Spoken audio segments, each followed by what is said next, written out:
Eu viajo de avião quase todos os dias, quando estou no Brasil, interrompido um pouco pela pandemia, agora retornando. Uma das primeiras coisas que eu faço, quando eu chego no avião, se o comandante, o piloto estiver na porta, é falar assim, você tem medo de avião? Se ele falar que tem, eu faço um voo sossegado. Porque se ele tem medo, o que ele faz? Estuda, avalia, teme, se prepara e aí vai. Mas se eu chegar para ele e falar, você tem medo de avião? Ele fala, imagina, nada. Ele faz isso há 20 anos. Eu entro em pânico.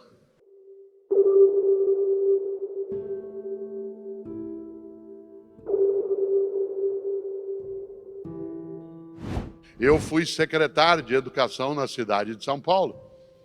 Uma cidade como São Paulo é muito grande, ela tem 13 milhões de habitantes. A cidade onde eu vivo tem 13 milhões. Portanto, uma rede de escolas, municipais da cidade era uma rede com 1.200 escolas, 1,5 milhão de alunos, etc.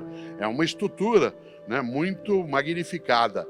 E uma das coisas importantes dentro disso é que, vez ou outra, eu visitava escolas.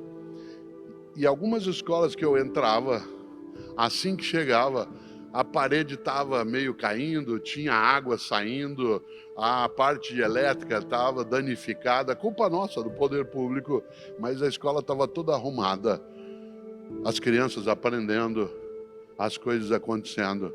Entrava eu numa sala de aula, as mesas, as cartelas, os birôs estavam todos, às vezes meio antigos ou velhos, danificados, mas todos em ordem.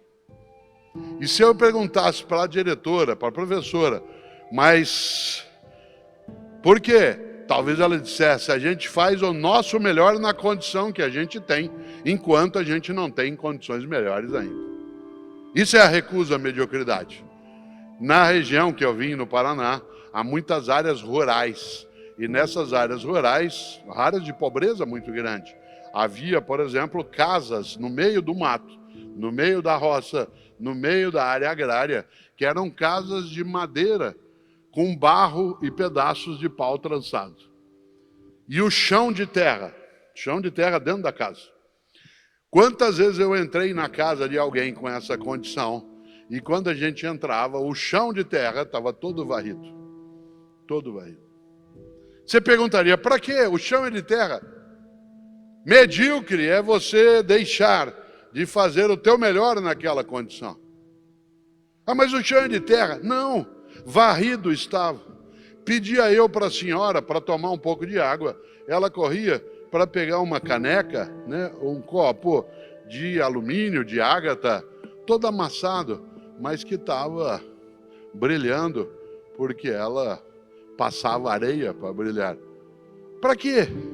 A pessoa pobre em várias regiões, inclusive aqui, no nosso imenso Portugal, dentro daquilo que é a trajetória e a história, ela às vezes vai amanhã a um culto, a uma igreja, vai a uma festa popular, ela não tem uma roupa necessariamente mais sofisticada, ela tem uma roupa mais antiga, essa roupa pode até estar, como a gente diz, remendada, costurada, mas está limpa. Ah, mas já é pobre mesmo. Medíocre. Medíocre é a pessoa que, podendo fazer o melhor na condição que ela tem, ela se acomoda, se retrai, diz, o que eu posso fazer? Eu não tenho condições. A ideia não é essa, a ideia, eu vou dizer de novo, é você fazer o teu melhor na condição que tens, enquanto não tens condições melhores para fazer o melhor ainda. Nesta hora, essa atitude, ela é decisiva para que a gente não desabe exatamente essa condição.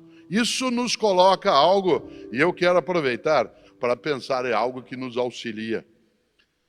Nós temos para fazer o nosso melhor na condição existente, de além da humildade intelectual, isto é, abrir a possibilidade de ir buscar aquilo que ainda não sabemos, agregar a isso também algo muito forte, que é coragem. Coragem.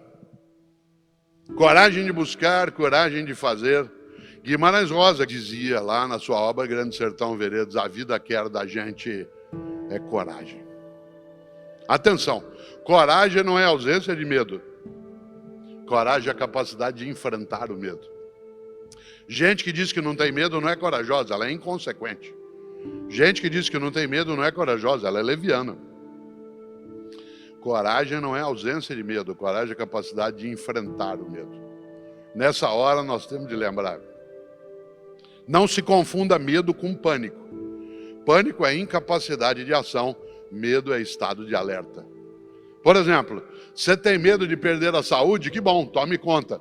Você tem medo de perder a capacidade? Ótimo, continue estudando.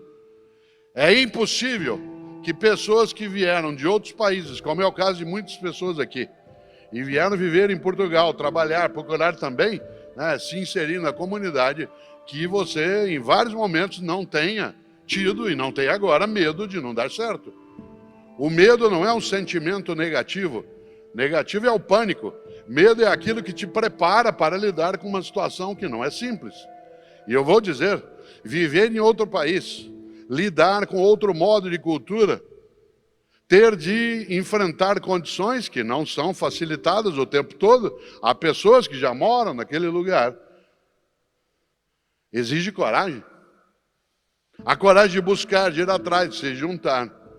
E eu insisto, coragem não é ausência de medo, é a capacidade de enfrentá-lo. Aliás, quando meus filhos e filha eram pequenos, entre eles o Pedro, que vai fazer 40 anos, e agora netos e netas, quando eles são ensinados, por exemplo, a nadar, a entrar numa piscina, uma das coisas que a gente os ensina é a ter medo de afogar-se. Não de deixar de nadar, mas a ter medo de afogar-se. Quando vai atravessar uma rua, uma das coisas que você e eu dizemos, olhe para lá, olhe para cá, cuidado, mas vá. Não confunda medo com pânico. Eu viajo de avião quase todos os dias, quando estou no Brasil, interrompido um pouco pela pandemia, agora retornando. Uma das primeiras coisas que eu faço, quando eu chego no avião, se o comandante, o piloto estiver na porta, é falar assim, você tem medo de avião? Se ele falar que tem, eu faço um voo sossegado. Porque se ele tem medo, o que ele faz? Estuda, avalia, teme, se prepara e aí vai. Mas se eu chegar para ele e falar, você tem medo de avião? Ele fala, imagina, nada. Ele faz isso há 20 anos. Eu entro em pânico. Eu falo, se tiver uma tempestade, na hora a gente vê o que faz. Claro que não. Coragem não é ausência de medo. Coragem também não é mera disposição eufórica. Não é assim, vamos lá. Coragem é preparada. É aquilo que você busca, aconselha, retoma, recua.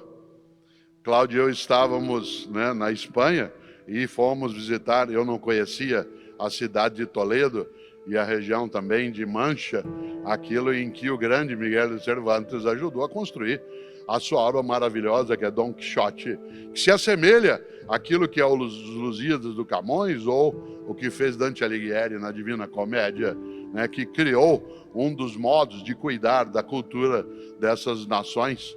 E uma das coisas boas é que há uma frase muito forte, né, do Cervantes, que aparece lá no Dom Quixote, que é: nem sempre recuar é fugir. Nem sempre recuar é fugir. Em vários momentos, recuar significa agregar forças, sair do perigo iminente, ser capaz de enxergar melhor o próximo passo. Por isso, uma das coisas decisivas para você ou eu fazermos o nosso melhor é a gente, inclusive, entender que coragem não é ausência de medo e também que nem sempre recuar é fugir. Recuar não significa desistir, significa criar melhores condições para enfrentar as condições que estão existindo. E a finalidade disso tudo é lembrar o quanto que o maior perigo é você e eu ficarmos mornos.